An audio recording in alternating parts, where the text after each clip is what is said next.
Hobby کے لیے Kate پالنا۔ میں نے سنا تھا کہ بلی پالنا سنت ہے، کیا شوق کے لیے بلی پال سکتے ہیں؟ بلی پالنا جائز عمل ہے کیونکہ پاک جانور ہے، ناپاک نہیں ہے، اس کا تھوک بھی پاک ہے، لیکن ترغیبی عمل نہیں ہے۔ یہ ترغیب حلال جانوروں کی ہے کیونکہ اس سے لوگوں کو فائدہ ہوتا ہے، خوراک سستی ہو جاتی ہے۔ مرغیاں پالیں گے، انڈے ملیں گے۔ حدیث میں آتا ہے مرغے کو برا مت کہو کیونکہ وہ اذان کے لیے جگاتا ہے، نماز کے لیے جگاتا ہے۔ تو پھر انبیاء نے بکریاں چرائی ہیں، تمام پیغمبروں نے، تو اس لیے حلال جانوروں کو کے پالنے کو تو اپریشیٹ کیا جائے گا۔ حرام جانور بس آپ کا شوق ہے تو ٹھیک ہے، لیکن کوئی فضیلت نہیں ہے اس کی۔ کیا بلی کا جھوٹا کھا پی سکتے ہیں؟ بلی پالنا کیسا ہے؟ کیا بلی کا جھوٹا حلال ہے؟ اگر بلی نے گوشت یا دودھ میں منہ مار دیا تو اس کے استعمال کا کیا حکم ہے؟ موسیٰ جان ریاض سے حدیث میں آتا ہے نبی صلی اللہ علیہ وسلم نے بلی کا جھوٹے کو پاک قرار دیا ہے اور اس کی وجہ یہ بیان کی فَإِنَّهَا مِنَ الطَّوَّافِينَ عَلَيْكُمْ، یہ تم پر بار بار چکر لگاتی ہے، یعنی گھریلو جانور ہے، اس سے بچنا بہت ممکن ہے۔ تو اس لیے فقہا نے لکھا ہے کہ بلی کا جھوٹا پاک ہے، لیکن مکروہ بہرحال ہے۔ مکروہ اس لیے کہ درندوں کے جھوٹے ناپاک ہوتے ہیں، حرام جانوروں کا جھوٹا ناپاک ہوتا ہے، تو بلی بھی بہرحال ایک درندہ ہے۔ تو نبی نے جو گنجائش دی اس کی وجہ بتا دی کہ اس سے بچنا ممکن نہیں ہے، بہت مشکل ہے اس سے بچنا، بار بار گھروں میں آتی ہے، منہ لگا دیتی ہے کھانے پینے کی چیزوں کو۔ تو اس سے پتہ چلتا ہے کہ ضرورت کی وجہ سے اس کی اجازت دی گئی ہے۔ تو ضرورت کی وجہ سے جس چیز کی اجازت دی جائے تو اس میں یہی ہوتا ہے کہ احتیاط بہتر ہے۔ تو اگر بلی نے گوشت میں منہ مار دیا، پانی میں منہ مار دیا تو استعمال کر سکتے ہیں، لیکن اگر کوئی احتیاط پر عمل کرے تو بھی ٹھیک ہے، تو زیادہ اچھا ہے۔ تو اب ایسا نہ ہو جائے کہ بلیوں کو اتنا لفٹ کرائیں جیسے انگریزوں نے کتوں کو لفٹ کرایا ہوا ہے، کہ وہ اس کا جھوٹا باقاعدہ پراپر کھاتے ہیں، پیتے ہیں، اس کے زبان لگاتے ہیں، اس کی زبان، کتا ان کے منہ میں زبان لگا رہا ہوتا ہے، اوٹ پٹانگ حرکتیں کر رہے ہوتے ہیں، اللہ تعالیٰ ان کو ہدایت دے۔ تو کتے کا جھوٹا تو بالکل ہی ناپاک ہے۔ میرا مقصد بتانے کا یہ ہے کہ بلی کو پالیں آپ، لیکن اتنا لفٹ نہ کرائیں جتنا انگریزوں نے کتوں کو لفٹ کرایا بھائی، کیونکہ ہے بہرحال درندہ، تھوڑا سا ریزرو رہیں اس سے، کھانے پینے کی چیزوں میں اس کو اپنے ساتھ شریک نہ کریں، فیملی ممبر نہ بنائیں آپ بلی کو۔ کیا بلی کا کاروبار حلال ہے؟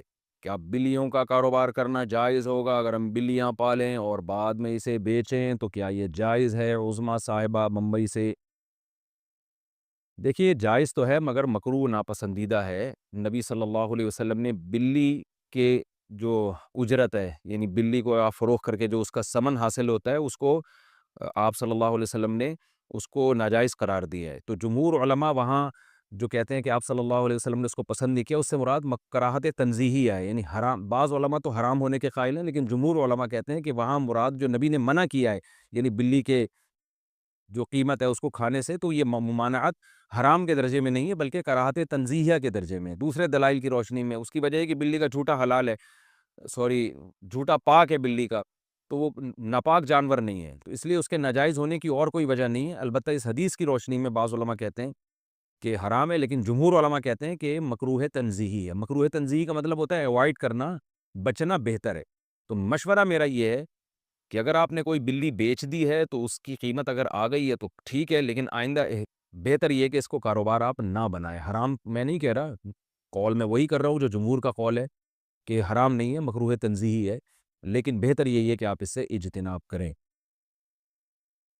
حلال جانوروں کا کاروبار کیا کریں، اس میں برکت ہوتی ہے، اس میں لوگوں کو فائدہ ہوتا ہے۔ بلیاں اگر معاشرے میں پھیلیں گی تو اس سے پبلک کو کیا فائدہ ہے؟ اگر گائے، بھینس، بکریاں، مرغیاں ان کا کام کریں گے، مرغیوں سے انڈے ملیں گے، بکریوں سے دودھ ملے گا، گوشت ملے گا، بکروں کے ریٹ مارکیٹ میں کم ہو جائیں گے جب بکروں کی پیداوار بڑھے گی، تو اس سے انسانیت کو فائدہ ہے اور انٹرٹینمنٹ بھی ہے۔ بکری بھی پل جاتی ہے، دمبے بھی پل جاتے ہیں۔ میرے دمبے آپ آ کے دیکھیں، 2 دمبے ایسے ٹائٹ خاندانی طریقے سے پلے ہوئے ہیں، کھا کھا کے ماشاءاللہ مستنڈے بھی ہو رہے ہیں اور پل بھی گئے ہیں، بچے کھیلتے ہیں ان سے، وہ جب عصر کے بعد لے کے نکلتے ہیں چھلانگیں مارتے ہیں وہ۔ تو اگر آپ کو تفریح کرنی ہے تو وہ دمبوں سے بھی ہو سکتی ہے، گائے سے بھی ہو سکتی ہے۔ اور گائے کا بچہ کتنا خوبصورت ہوتا ہے ایسا، اور بھینس کا بچہ ایک نمبر کا سست ہوتا ہے۔ میں اکثر لطیفہ سناتا ہوں نا، بھینس کا بچہ ایسے کھیلتا ہے، بس اس کا کھیل یہی ہے، کان بیٹھ کے ہلاتا رہے گا، اس سے بھی مزہ آتا ہے۔ اور گائے کا بچہ ذرا اچھل کودتا ہے، بکری کا بچہ اور اچھل کود مچاتا ہے، ایسا خوش ہوتا ہے جب آپ اس کو اس کے پنجرے سے باہر نکالیں نا، ایسی چھلانگیں مارتا ہے۔ تو حلال جانور پالیں، یہ کتے بلی جو ہے نا یہ مناسب نہیں ہے پالنا، یعنی کاروبار کرنا۔ پل جائے بلی تو ٹھیک ہے، کوئی ممانعت نہیں ہے، لیکن یہ کہ کاروباری اگر کرنا ہے تو ان چیزوں کا کریں جن کے گوشت میں، جن کے انڈوں میں، جن کے دودھ میں اللہ نے برکت رکھی ہے۔ آپ صلی اللہ علیہ وسلم نے فرمایا مرغے کو برا مت کہو، لا تسبوا الدیک فإنہ یؤذن للصلاۃ، وہ اذان کے لیے جگاتا ہے، وہ سوری ماہر ترین ڈاکٹروں میں 2-3 ڈاکٹروں کی سن لو آپ، اس میں پھر فیصلہ کر لو۔ تو میں نے ان سے کہا، میں نے کہا دیکھو یہ امت آخری امت ہے، اب کوئی نیا نبی نہیں آئے گا، اب اس امت کی اللہ نے حفاظت کرنی ہے، تو پوری امت غلط تھوڑی ہو سکتی ہے کہ یہ بھی غلط وہ بھی غلط فلانا بھی غلط۔ اکبر الہ آبادی ایک شعر کہا کرتے تھے، اپنے بیٹے کو لکھا، ان کا بیٹا انگریزوں سے بڑا متاثر تھا۔ اچھا، جب ہندوستان میں انگریز آیا نا تو انگریزی تہذیب بھی آئی، تو جب وہ سائنسی علوم پڑھنا شروع کیے نوجوانوں نے تو اباؤں سے باپ سے باغی ہونا شروع ہو گیا، تب تمیز تہذیب آہستہ آہستہ ختم۔ تو اکبر الہ آبادی نے ایک شعر کہا، ہم ایسی سب کتابیں قابل ضبطی سمجھتے ہیں جسے پڑھ کر کے بچے باپ کو خبتی سمجھتے ہیں۔ ہم چاہتے ہیں ایسی تمام کتابیں ضبط کر لی جائیں جنہیں پڑھنے کے بعد بچے باپ کو بیوقوف سمجھنا شروع کر دیتے ہیں، باپ کا احترام دل سے نکل جائے۔ تو ایسے اسکالر جسے سننے کے بعد سارے علماء بیوقوف لگنے لگیں تو یہ اس کی علامت ہے، یہ امت تو پھر یتیم ہے بھائی، یہ امت کیا ہے؟ یتیم۔ بعض لوگوں نے تاریخ کا ایسا نقشہ کھینچا ہے، بنو امیہ کا، بنو عباس کا، خلافت عثمانیہ کا، کہ اسے پڑھنے کے بعد ایسا لگتا ہے مسلمانوں میں کوئی انسان کا بچہ آج تک پیدا ہوا ہی نہیں ہے، حالانکہ ہمارا ماضی ہمارے حال سے بہت شاندار تھا، بہت شاندار۔ ایک صحافی نے کہا کہ دیکھو مسلمانوں نے آپس میں اپنے آپ کو اتنا مارا ہے، اٹلی تک ہماری فوجیں پہنچ گئی تھیں، یورپ فتح ہونے والا تھا، لیکن ہم نے ہی آپس میں بغاوتیں کر کے بیڑا غرق کر دیا۔ ٹھیک ہے، یہ ایک نیگیٹو پہلو ہے کہ ہمارے کوئی کمانڈر جب بڑھتا علاقے فتح کرتا، بغاوت کر لیتا حکومت کے خلاف، ریاست 2 ٹکڑے ہو جاتی، لیکن یہ بھی تو ایک شاندار پہلو ہے کہ کہاں تک پہنچ گئے تھے؟ یورپ تک۔ کیا یہ صفات کے بغیر، کوالٹیز کے بغیر ہو سکتا تھا؟ ایک مدینہ کی ایک چھوٹی سی ریاست تھی، وہ اٹھی ہے اور اس کی فوجیں، اس حجاج بن یوسف ادھر سندھ فتح کر رہا ہے، تابعین صحابہ سندھ میں داخل ہو رہے ہیں، ایک طرف افریقہ پورا فتح ہو گیا، دوسری طرف یورپ میں فوجیں داخل ہو رہی ہیں، تو کچھ کوالٹیز تھیں تو یہ ہو رہا ہے نا۔ سارے 2 نمبر ہوتے، اتنی یہ قربانیاں دیے بغیر ممکن تھا؟ 1920 میں جا کے ہماری خلافت کا خاتمہ ہوا ہے، اس وقت تک سب سے گریٹ ہم ہی تھے پاور، طاقت کے لحاظ سے، اس میں ہماری حماقتیں تھیں، اس خاتمے میں، اس حماقتوں کا کون انکار کر رہا ہے؟ لیکن یہاں تک پہنچنے کے لیے کچھ صفات بھی تو ہونی چاہیے نا۔ تو کبھی کسی ایسے بندے کو مت سنو یا ایسے اسکالرز کو مت سنو جن کو سننے کے بعد آپ کو لگے ہم برے تھے، برے ہیں اور برے رہیں گے۔ ایسا نہیں ہے بھائی، ہم اچھے تھے، اچھے ہیں اور انشاءاللہ ہم ہی اچھے۔ اللہ نے کافروں سے تھوڑی کام لینا ہے۔ ہاں، ہمارے اندر کچھ خرابیاں تھیں جو ہمیں تنقیدی نظر سے دیکھنی چاہیے، ان خرابیوں کو دور کرنے کی کوشش کرنی چاہیے۔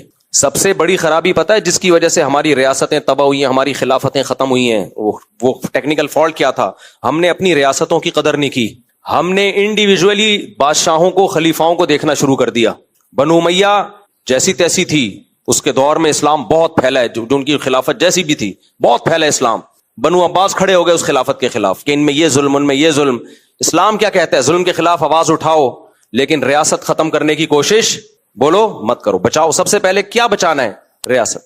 بنو عباس نے بغاوت کر دی کہ ان میں یہ ظلم ہو رہا ہے، بھائی ظلم کے خلاف آواز ضرور اٹھاؤ، آپ خاموش مت رہو۔ حدیث میں آتا ہے سب سے بہترین جہاد ہے ظالم بادشاہ کے سامنے حق بات کہنا۔ وہ کہتے رہتے، آپ تلوار نہ اٹھاتے، تلوار اٹھانے کے نتیجہ کیا نکلا؟ خلافت 2 حصوں میں ڈیوائیڈ ہو گئی اور جو ترقیاں تھیں وہ رک گئیں۔ پھر کیا ہوا؟ بغداد کی خلافت کتنی زبردست، ہماری رصد گاہیں تھیں، خلاؤں میں اور سیاروں پہ پہنچنے کی باتیں کون کرتا تھا؟ آج ناسا کرتا ہے، کل کون کرتا تھا؟ ہم کرتے تھے۔ گورے آیا کرتے تھے ہمارے پاس پڑھنے کے لیے۔ وہی ہوا، فرقہ وارانہ لڑائی ہوئی ہے اور چنگیز خان کو راستہ دے دیا ایک مخصوص فرقے نے، کیونکہ 2 فرقوں کی ایسی خاندانی لڑائی ہوئی تھی بغداد میں، تو اس لڑائی کا فائدہ کس نے اٹھایا؟ چنگیز خان۔ جب یہ ایک فرقہ، میں نام نہیں لیتا تاکہ فرقہ واریت مزید نہ پھیلے، تو انہوں نے کیا کیا؟ انہوں نے پھر چنگیزیوں کو راستہ دے دیا دشمنی میں، جیسے لوگ اپنے بھائی کو ہی مروا دیتے ہیں نا دشمنی میں آ کے۔ یہ نہیں دیکھا کہ اس سے تو ہم بھی مریں گے، ہماری بھی ایسی کی تیسی ہوگی۔ نہ بغداد پہ قبضہ کرنا آسان تھوڑی تھا، جب تک اپنے لوگ نہ ملے ہوں یہ ممکن ہی نہیں تھا۔ اپنے لوگوں نے کہا یہ حکومت ظالم ہے، یہ حکومت غلط ہے، یہ حکومت اس سے انتقام لینا ہے، تو راستہ دیا، اس سے نہ آپ رہے نہ ہم رہے، پروگرام ہی بڑھ گیا۔ پھر اللہ نے اس امت پہ رحم کیا، تیسری بڑی اسٹیٹ قائم ہوئی خلافت عثمانیہ، بہت جہاد کیا، بہت لڑائیاں لڑیں، قسطنطینیہ فتح ہوا، اور کیا کچھ سلطان محمد فاتح کی قربانیاں تھیں۔ بالآخر اللہ نے ایک تیسری خلافت ہمیں دی جسے کیا کہا جاتا ہے؟ خلافت عثمانیہ۔ اس میں بھی سارے کام ٹھیک تھوڑی تھے، کچھ غلطیاں بھی تھیں، جب بڑے کوئی ایک گھر چھوٹا سا دکھا دو جو 100% صحیح چل رہا ہو. جو مسجدوں میں اعتراض کرتے ہیں نا، امام ایسا، مؤذن ایسا، کمیٹی ایسی، فلانا ایسے، میں کہتا ہوں تم اپنا گھر پورا سیدھا کر کے دکھاؤ پھر آ کے اعتراض کرنا. کوئی ایک گھر ایسا ہے جس میں آدمی کہے میری بیوی 100% صحیح چلتی ہے، بالکل ٹھیک، اور عورت کہے میرا شوہر 100% کیا ہے، صحیح ہے، انسان کا بچہ ہے بالکل. ایک بھی گھر، میرا گھر نہیں ہے. میری بیگم کہے گی میرے میاں بہت اچھے ہیں لیکن ایک فالٹ ہے ان کے اندر، تو وہ بھی کوئی نہ کوئی فالٹ نکال لے گے نا. وہ فالٹ کیا ہے بھائی؟ یہ شادیاں کرتے رہتے ہیں. میں جیسے ہی گھر میں کوئی شادی والا کلپ آتا ہے نا فوراً گزار دیتا ہوں اس کو، کیونکہ مجھے پتا ہے گھر میں قرآن میں جیسے میں اپنا کلپ، یعنی جیسے فیس بک پہ ٹک ٹاک پہ ہوتا ہے نا، آدمی دیکھ رہا ہوتا ہے کیا کوئی نئی چیز آئی ہے، تو جیسے ہی میں آتا ہوں نا سامنے اور شادی نکلے ٹھڑک کر کے گھما دیتا ہوں. کوئی اور ٹاپک کو سن لیتا ہوں، مجھے پتا ہوتا ہے گھر میں برتن بجنا شروع ہو جائیں گے. تو کوئی ایک گھر ایسا نہیں ہے جہاں اسلامی حکومت قائم ہو. کوئی ایک گھر ہے سارے بچے نمازی ہوں، ایک نہ ایک پوستی نکلے گا، وہ اٹھے گا نہیں ٹائم پہ، وہ سوتا پڑا رہے گا. سارے خدمت گزار نہیں ہوتے، کسی گھر میں سارے خدمت گزار ہوتے ہیں، بیوی بس زبان ہوتی ہے، کسی گھر میں بیوی نیک ہے تو کوئی اور مسئلے. تو بھائی کیا اس گھر کے خلاف بغاوت کر دیں، اسے بم سے اڑا دیں؟ زندگی کی گاڑی ہے، چلانی پڑتی ہے بھائی. بڑے فائدے حاصل ہو رہے ہیں، چھوٹے نقصانات کو برداشت کر. تو اسی طرح زندگی چلتی ہے. تو اسٹیٹ اور ریاستیں بھی اسی طرح چلتی ہیں، اسٹیٹ اور ریاستیں بھی ایسے ہی چلتی ہیں. یہ تھوڑی ہوتا ہے کہ ریاستی کو اڑا دو، بغاوت شروع کر دو، تلوار اٹھاؤ، یہ توڑ دو، یہ 2 ٹکڑے کر دو، 3 ٹکڑے کر دو، فلاں ایسا ہے، فلاں ویسا ہے. بھائی فلاں جیسا بھی ہے، ملک کس کا ہے؟ ہمارا ہے، ملک ہمارا ہے. پنجابی میں مشہور ہے کہ مجبوری میں گدھے کو بھی باپ بنانا پڑتا ہے. مشہور ہے نا پنجابی میں، مجبوری میں گدھے کو بھی کیا بنانا پڑتا ہے. لوگ نالائق دمادوں کے نخرے اٹھا رہے ہوتے ہیں کہ یار نالائق ہے لیکن اتنا نالائق نہیں ہے کہ ہم طلاق لے لیں، اس سے برداشت کر لو، گھر داماد بنا لو اس کو بیٹی کے مفاد کے لیے.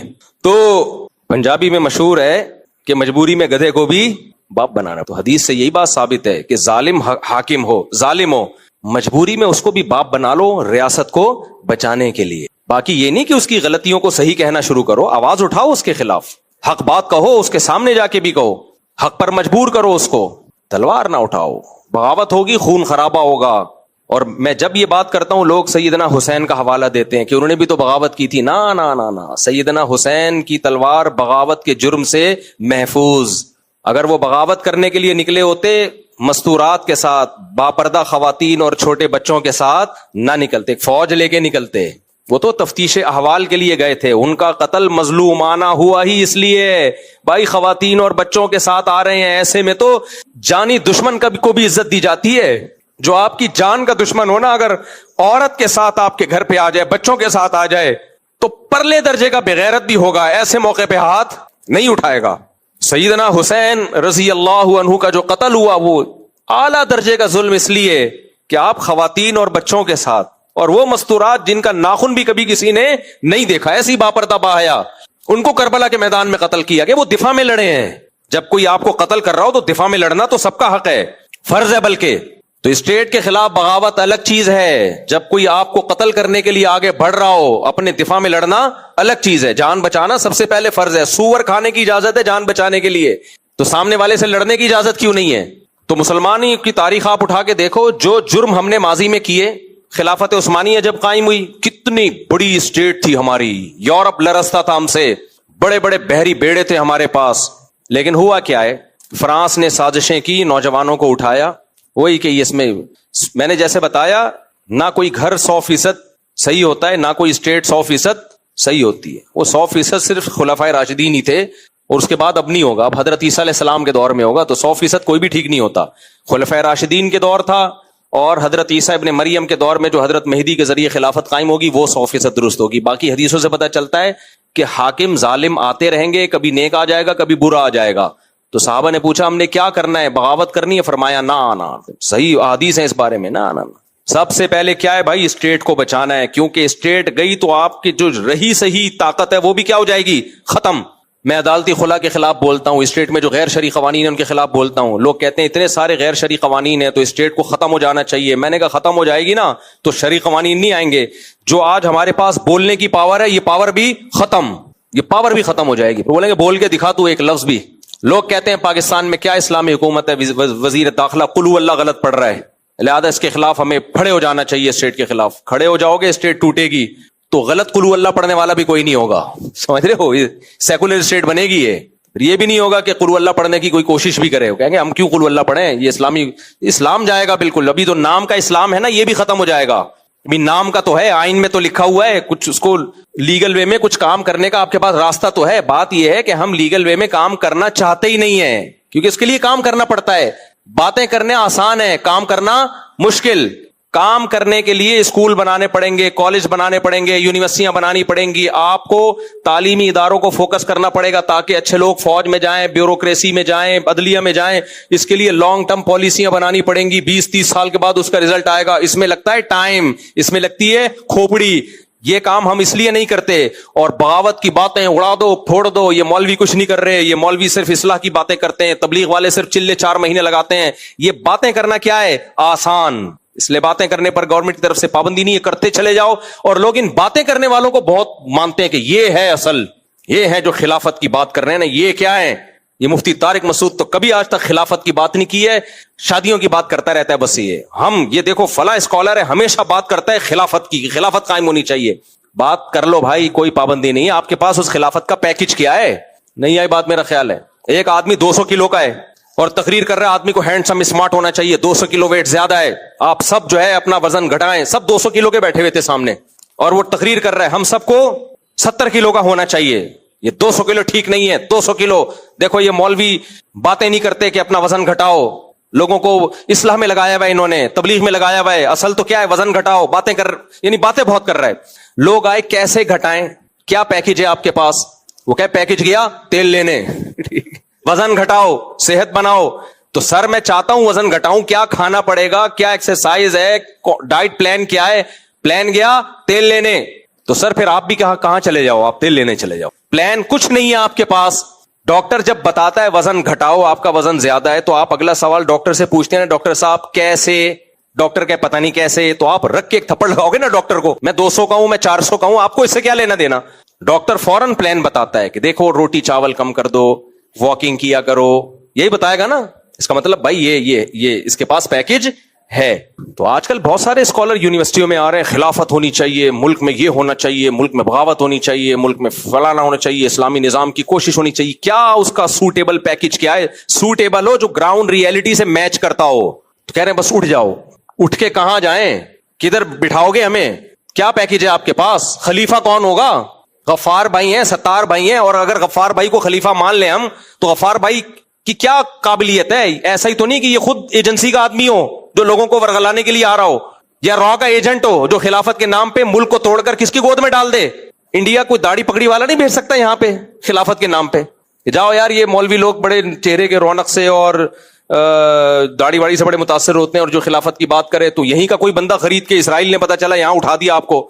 جب انقلاب آیا تو پتا چلا کہ یہ ملک کس کی گود میں چلا گیا, اسرائیل کی گود میں چلا گیا. ان سب باتوں کا جواب دو بھائی. اور پہلی بات جو شریعت نے کہا ہے کہ جب جس کام کی طاقت نہ ہو, یا تو اس کی پہلے طاقت جمع کرو. طاقت جمع کرنے کی بھی طاقت نہیں ہے تو وہ بات مت کرو. پھر نوح علیہ السلام 950 سال قوم کو دعوت دی ہے, لڑنے کی طاقت بولو نہیں تھی. اور نہ صرف یہ کہ لڑنے کی طاقت نہیں تھی, لڑنے کے لیے طاقت جمع کرنے کی طاقت بھی نہیں تھی. اس لیے اللہ نے آپ کو جہاد کا حکم نہیں دیا, خود پوری قوم کو تباہ کر دیا. موسیٰ علیہ السلام فرعون کے خلاف لڑائی کا حکم نہیں دیا, کیونکہ ظلم اتنا ہو رہا ہے کہ اپنے بچوں کو قتل ہونے سے نہیں بچا سکتے. تو بغاوت کیسے کرتے, نہ بغاوت کی طاقت تھی, نہ بغاوت کے خلاف طاقت جمع کرنے کی طاقت تھی. زبانی تبلیغ پہ گزارا کیا ہے اللہ نے, اپنی طاقت سے فرعون کو غرق کیا. اب جب بنی اسرائیل کے پاس کچھ طاقت آئی ہے, پھر اللہ نے کہا اب ساری زندگی بیٹھے نہیں رہنا, اب کچھ کام تم نے بھی کرنے ہیں. ادخلوا الارض المقدسۃ التي كتب اللہ لكم, اب جہاد کرو اس قوم کے خلاف. نہ ہم جہاد کے منکر ہیں, نہ ہم بے موقع جہاد کے قائل ہیں. یہی اعتدال ہے جو اس امت میں ہمیں اللہ نے سکھایا ہے. لوگ آج غزہ کی بات کرتے ہیں, جہاد بھائی راستہ کھلے, ذرا سا بھی کہیں نظر آئے, پیدل فتح کریں گے مسلمان غزہ انشاءاللہ, پیدل اسرائیل کو.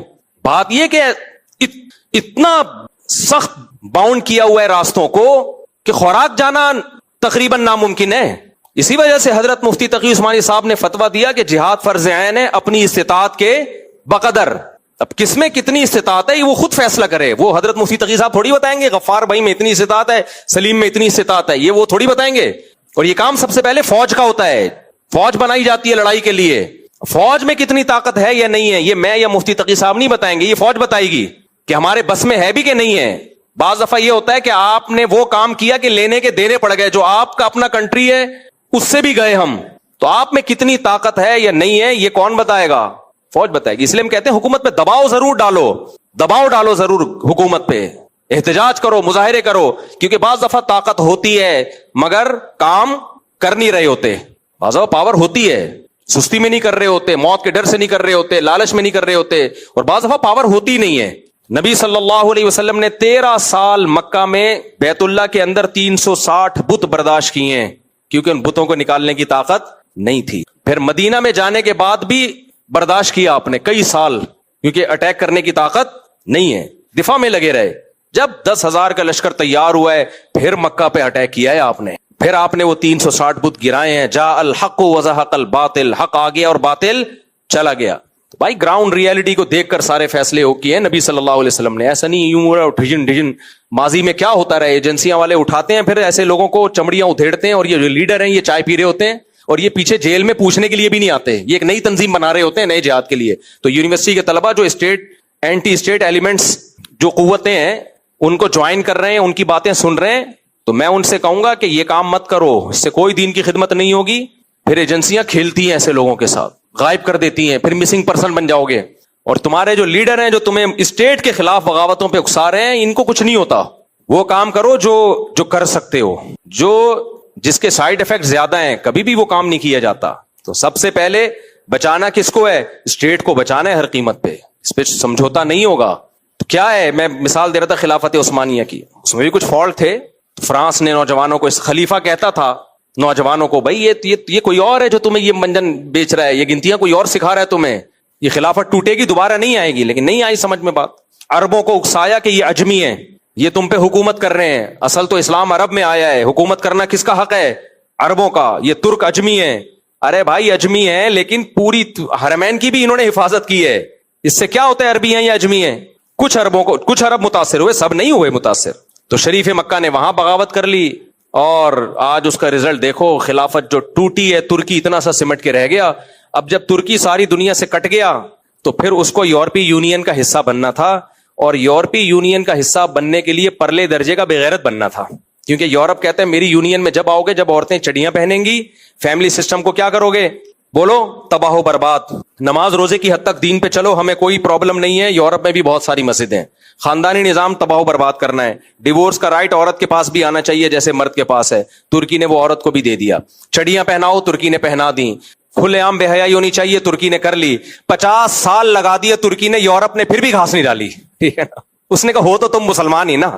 سب کچھ کروا کے, جیسے غریب آدمی نے کہا کہ بھئی مجھے قرضہ چاہیے, مالدار نے کہا یہ بھی کر لے, یہ بھی کر لے, یہ بھی کر لے, سب کچھ کروا کے بغیرت بنا دیا, پیسے پھر بھی نہیں دیے. تبھی اب ترکی یو ٹرن لے رہا ہے آہستہ آہستہ, لیکن اتنا آگے جا چکا ہے کہ یو ٹرن لینے میں بھی اس کو ٹائم لگے. اب اسلامائزیشن کی طرف جا رہا ہے کہ نہ خدا ہی ملا, نہ وصال صنم, نہ ادھر کے رہے نہ ادھر کے رہے. ایک آدمی کو عشق ہو گیا نا, یہ شعر کا شان ورود بتا رہا ہوں آپ کو. ایک آدمی کو عشق ہو گیا تو محبوبہ نے ہر گناہ کروایا اس سے. لوگوں نے کہا خدا ناراض ہو جائے گا, اس نے کہا بھائی مجھے معشوق چاہیے. آخر میں اینڈ میں کیا ہوا, اللہ تو ناراض کر لیا, اس نے معشوقہ کی شادی کہیں اور ہو گئی. تو اس پر کسی نے کہا نہ خدا ہی ملا نہ وصال صنم, صنم سے ملاقات بھی نہیں ہوئی, صنم سے محبوب, نہ خدا ہی ملا نہ وصال صنم, نہ ادھر کے رہے نہ ادھر. ترکی لبرل بننے کی کوشش میں نہ مسلم کنٹری رہا نہ یورپین.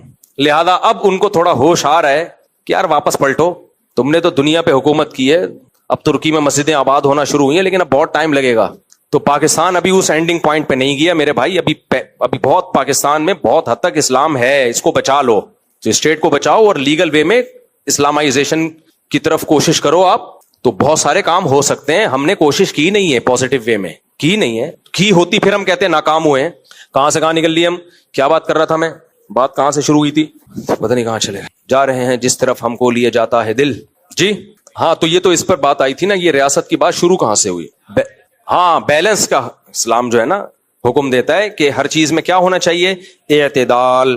تو میں اس کی مثال دے رہا تھا, جیسے بھائی جسمانی زندگی میں اعتدال ضروری ہے, تو ایک ہی چیز کو آرام کریں گے, سوتے ہی چلے جا رہے ہیں تو صحت خراب ہوگی. اسی طرح جاگ رہے ہیں تو جاگے ہی چلے جا رہے ہیں, صحت کیا ہوگی, خراب ہوگی. دماغ بالکل یوز ہی نہیں کرتے تو کھوپڑی کیا ہو جائے گی, خراب ہو جائے گی. اور اگر دماغ استعمال کرتے ہیں تو 24 گھنٹے استعمال ہی کر رہے ہیں تو بھی باولے ہو جائیں گے. بڑے بڑے یونیورسٹی کو پروفیسر جو بہت زیادہ دماغی کام کرتے ہیں ہم نے ان کو بھی باولے ہوتے دیکھا ہے.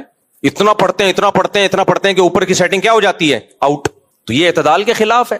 کھانا کھا رہے ہیں تو کھائے چلے جا رہے ہیں, ڈائٹنگ ہے تو کئی ہفتوں بھوکے رہ رہے ہیں, کمزور ہو جائیں گے, مر جائیں گے. تو جیسے ہر چیز میں اعتدال ضروری ہے, اور انسانی زندگی کے دو پہلو, ایک جسمانی کے ساتھ ایک روحانی بھی. روحانی پہلو کیا ہے؟ اچھا انسان بننا.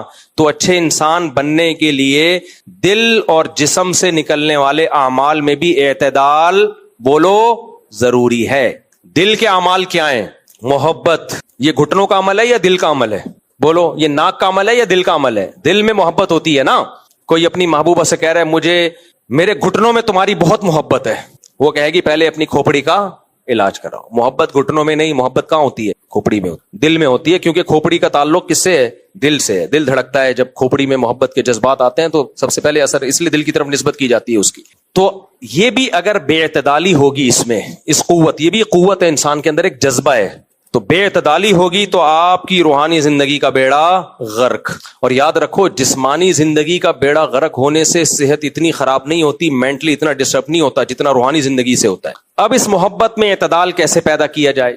ایک تو یہ کہ آپ کے دل میں محبت کے, بعض لوگ ایسے خشکے ہوتے ہیں کہ ان کو کسی سے محبت ہوتی نہیں ہے. جیسے بعض لوگ میں مسکراہٹ ہے ہی نہیں چہرے پہ نا, ان کو پیسے دے کے مسکروانا پڑتا ہے کہ آپ ذرا یہ 50 روپے لیں, ایک دفعہ تھوڑا سا مسکرا لیں. ایسے سیریس لوگ میں نے دیکھے ہیں.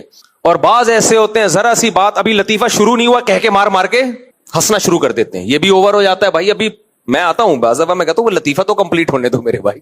وہ کہہ رہے ہیں آپ کے اسٹائل پہ ہنسی آ رہی ہے. تو وہ اتنا ہر وقت کامیڈین بنے ہوئے ہیں, وہ کبھی سیریس ہوتے ہی نہیں کسی بات پہ. بھائی سیریس بات ہے, اب کسی کی ڈیتھ ہو گئی, جنازہ ہو گیا, وہاں جا کے آپ مذاق کر رہے ہو, یہ تو غلط بات ہو جائے گی نا. ہر وقت سیریس مذاق موڈ میں رہنا غلط ہے, ہر وقت سیریس موڈ میں رہنا کیا ہے؟ غلط ہے. تو محبت یہ ایک ایسی چیز ہے, اس کو میں سب سے پہلے اس قوت کو اس لیے بیان کر رہا ہوں کہ ویلیو اس کی سب سے زیادہ ہے. اس کو بیلنس میں لانا, اس کو اعتدال میں لانا, یہ سب سے زیادہ ضروری ہے. ویسے تو سب سے پہلے عقل ہے کہ عقل میں اعتدال ہو, لیکن آج کل عقل استعمال کرنے کا رواج کم ہے, دل پہ لوگ زیادہ چلتے ہیں. تو خود عقل ہی کہتی ہے کہ دل کو کنٹرول میں لے کر آؤ. پہلے تو ویسے عقل ہے سب سے پہلے. تو محبت میں کیا ہے؟ نمبر 1, یہ نہیں کہ جو چیز اچھی لگ رہی ہے اس سے محبت کرنا شروع کر دو. اگر زندگی کا یہ طریقہ آپ نے اختیار کیا تو آپ کا بیڑا غرق. نہ یہ نہیں. ہماری عادت کیا ہے؟ جو چیز اچھی لگ رہی ہے دل بس اس کی طرف مائل, اور اس کو حاصل کرنے کی کوشش میں ہم لگ جاتے ہیں. تو میں حضرت مفتی تقی عثمانی صاحب کی ایک مثال دے رہا تھا. حضرت کا میں نے ایک بیان سنا, انہوں نے بڑی پیاری ایک بات کہی. اس میں انہوں نے فرمایا کہ ہم ساؤتھ افریقہ میں, جنوبی افریقہ میں, کیپ ٹاؤن میں ساحل سمندر کے کنارے کہیں چلتے ہوئے جا رہے تھے, تو ہمیں ایک بہت خوبصورت پھول نظر آیا. یہ حضرت کے الفاظ ہیں. اتنا خوبصورت پھول, حضرت فرماتے ہیں میں زیادہ پودوں سے متاثر نہیں ہوتا عام طور پہ, لیکن وہ اتنا خوبصورت پودا, اتنا خوبصورت پھول تھا کہ میں نے چاہا کہ میں اس کو توڑ لوں. کہتے وہاں کے مقامی لوگوں نے بتایا کہ اگر آپ نے اس کو ہاتھ بھی لگا لیا نا تو اس کے اندر ایک زہر ہے جو بچھو سے بھی زیادہ سخت ہے, وہ آپ کی باڈی میں جائے گا اور وہی تکلیف ہوگی جو بچھو کے کاٹنے سے ہوتی ہے. دیکھو کتنا حسین و جمیل پھول ہے. تو آپ کا کیا خیال ہے حضرت نے اس کے بعد اس پھول کو توڑنے کی کوشش کی ہوگی؟ ہیں بھائی. اب دنیا پر اس آدمی کیا کہتا ہے, ابے بھائی یہ مت دیکھو, اس کے فائدے ہیں, اس کے نقصانات ہیں, مجھے تو بس یہ چاہیے. لڑکوں کا عشق ہو جاتا ہے نا, مجھے بس یہ چاہیے. ابے تو پٹیل پاڑے کا ہے, یہ ڈیفنس کی ہے, تو اس کے خرچے کیسے اٹھائے گا؟ ہیں تو خرچے کہاں سے اٹھائے گا؟ اگر یہ مان بھی گئی نا تو میں کہوں گا نہیں کر. یہ ابھی مان رہی ہے, کوئی فیس بک پہ سیٹنگ ہو گئی ہے, لیکن تو اس کے خرچے کہاں سے اٹھائے گا؟ نہیں بھائی میں پاگل ہو گیا ہوں. میں کیا ہو گیا ہوں؟ پاگل ہو گیا ہوں.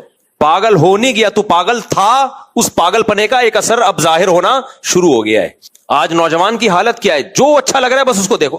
ٹک ٹاک پہ دیکھ رہے ہوں گے کوئی خوبصورت لڑکی آ گئی, اس کو دیکھنا. پہلے مفتی طارق مسعود آ رہے تھے, ہٹا بے ان کو, ہٹا یار, شادیاں کر. کوئی خوبصورت سی لیلا آ گئی, نظریں ٹکا کے دیکھیں گے. اب شریعت کہہ رہی ہے اس کو مت دیکھو, اس کے سائیڈ افیکٹ بولو, یہ تمہاری کچھ نہیں لگتی ہے, اس کے سائیڈ افیکٹ زیادہ ہیں. یہ آنکھوں کا زنا ہے. سب سے پہلی بات حدیث میں آتا ہے آنکھ بھی زنا کرتی ہے. تھوڑی دیر تکلیف ہوگی, اس کو ہٹا دو. تھوڑی سی تکلیف ہوگی, یہ تھوڑی تکلیف بڑی اذیتوں سے بچائے گی. ہر اٹریکٹیو چیز اس قابل نہیں ہوتی کہ اس کو دیکھا جائے, اس کو حاصل کرنے کی کوشش کی جائے. اس سے سوائے تمہیں ذہنی پریشانی کے کچھ بھی حاصل نہیں ہوگا. اس کا سب سے پہلا سائیڈ افیکٹ, آخرت کے سائیڈ افیکٹ تو بہت ڈینجرس ہیں. یعلم خائنۃ الاعین وما تخفی الصدور، اللہ کہتے ہیں میں آنکھوں کی خیانت کو جانتا ہوں اور دل میں آنے والے خیالات کو بھی جانتا ہوں. تمہاری آنکھ خیانت کر رہی ہے، کسی کو پتا نہیں ہے کہ تم کس نیت سے دیکھ رہے ہو، یہ کون جانتا ہے؟ یہ اللہ